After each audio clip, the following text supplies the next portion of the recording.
अलसाई सी सुबह सूरज की रोशनी रोशनदान से छनकर हरीश के मुंह पर पड़ने लगी थी। हरीश उनींदा सा उठा और ऑफिस जाने की तैयारी में लग गया। 6 महीने से हरीश के मन की उमंग कहीं खो चुकी थी। रोज ऑफिस जाना और लौट कर आना, बस यही जीवन अपना लिया था। बुझे मन से सारा काम करता रहता। आज से 1-1.5 साल पहले की ही तो बात है। टेली कम्युनिकेशन कंपनी में कस्टमर ऑफिसर के पद पर तैनात हरीश ऑफिस में अपने केबिन में बैठा हुआ था जब पहली बार सुजाता से मुलाकात हुई थी। सादगी भरा व्यक्तित्व, शहद सी आवाज और सधी हुई बातें, हरीश अपलक देखता रह गया था। हालांकि साधारण नैन नक्श की सुजाता बहुत खूबसूरत तो नहीं थी, पर आम लड़कियों से अलग थी। एक अजीब सा खिंचाव महसूस कर रहा था हरीश। अपने काम से आई थी सुजाता। इसी सिलसिले में कुछ और बार आना पड़ा और हरीश का दिल कंट्रोल से बाहर हो गया इन चंद मुलाकातों में। आखिर जिस दिन सुजाता का काम फाइनल होने को था, हरीश ने गंभीरता से सुजाता के सामने शादी का प्रस्ताव रख दिया। दोस्त नहीं, वो तो सुजाता को जीवन संगिनी बनाना चाहता था, अपने हर लम्हे का हमराह बनाना चाहता था। सुजाता को भी बिना लाग लपेट कही गई हरीश की बात मन छू गई। अच्छी कद काठी का, सभ्य नौकरी पेशा नौजवान। आकर्षित तो सुजाता भी थी कहीं ना कहीं। उसने भी मुस्कुराकर उसके प्रस्ताव को मौन स्वीकृति दे दी। फिर तो मुलाकातों के सिलसिले चल निकले। कभी लंबी फोन कॉल, कभी रेस्तरां। हरीश, सुजाता को पंख उगाए थे। खुशियों के आसमान में उन्मुक्त उड़ते दोनों प्रेम पंक्षी दुनियादारी से बेखबर थे। एक सुरमई सी शाम दोनों कस्में वादे दोहरा रहे थे पार्क में बैठे बैठे।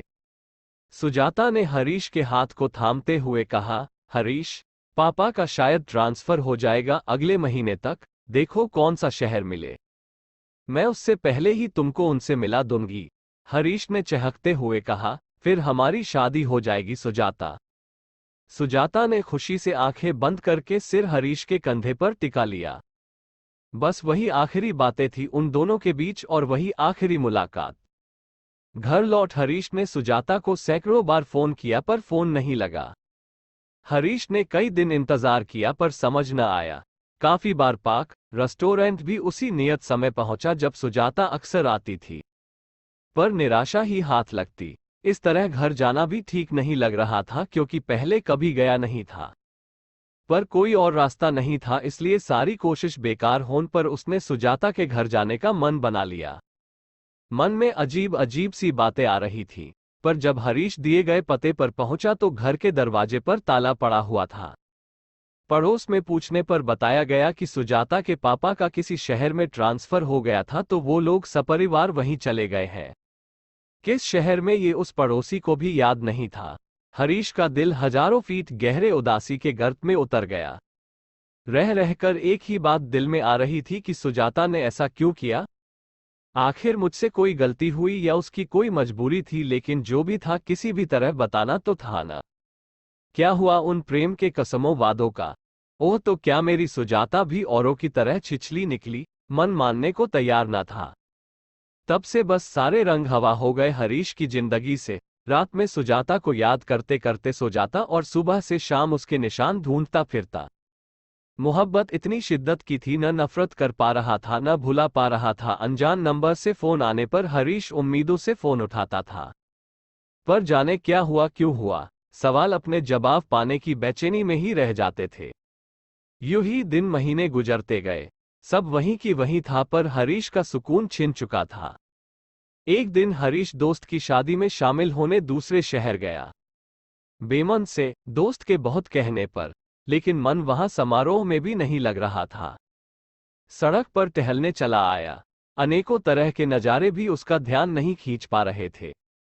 अचानक हरीश की आंखों ने कुछ ऐसा देखा कि वो वहीं ठिठक कर रुक गया, मानो जैसे कोई सपना देखा हो। जागती आंखों से ज्वेलरी शोरूम के और नजदीक जाकर देखा। सुजाता ही थी वो, शोरूम में बैठी मंगलसूत्र का डिजाइन देखती। साथ में कोई पुरुष भी था। हरीश का गला रुंधने लगा, दिमाग और दिल बैठने लगे।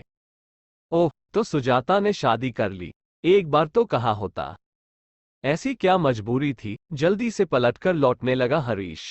बीते पलों की रील दिमाग में घूम रही थी। जिस सुजाता को एक झलक देखने को तरस गया था उसी से आज मुंह फेर कर जाना पड़ रहा था। अचानक दिल ने फिर मजबूर किया, कदम पलट गए। सोचा सुजाता से 2 बात तो कर लूं, देखो कैसे सामना करती है। अब चौंकने की बारी सुजाता की थी। यूं इतने समय बाद अपनी मोहब्बत को सामने देखकर सुजाता की आंखें भर आईं। गुनहगार तो वो थी ही कहीं ना कहीं। हेलो सुजाता, कैसी हो तुम? हरीश ने कहा। बस ठीक हूं, सुजाता ने नजरें चुराकर कहा। फिर हरीश को अपने साथ खड़े व्यक्ति की तरफ देखते पाकर जल्दी से बोली, ये भैया हैं मेरे, इनकी शादी के लिए खरीदारी करने आई थी। ओह, तो ये इसका पति नहीं? हरीश ने कुछ रिलैक्स होते हुए मन में कहा। सुजाता के भाई तब तक बिल जमा करके आए और चलने का इशारा किया। सुजाता बिना कुछ कहे सुने वहां से चलने को उठ खड़ी हुई। और इस बार जो हरीश ने देखा तो मानो उसका खून जम गया। सुजाता अपने दोनों पैर किसी हादसे में खो चुकी थी। ओह, तो मेरी सुजाता ने इसलिए मुझसे खुद को दूर कर लिया। पागल, इतना भी नहीं जानती कि मैंने इसके शरीर से नहीं बल्कि आत्मा से प्यार किया है। सुध बुध खोया हरीश सुजाता को बैसाखी के सहारे जाता देख रहा था।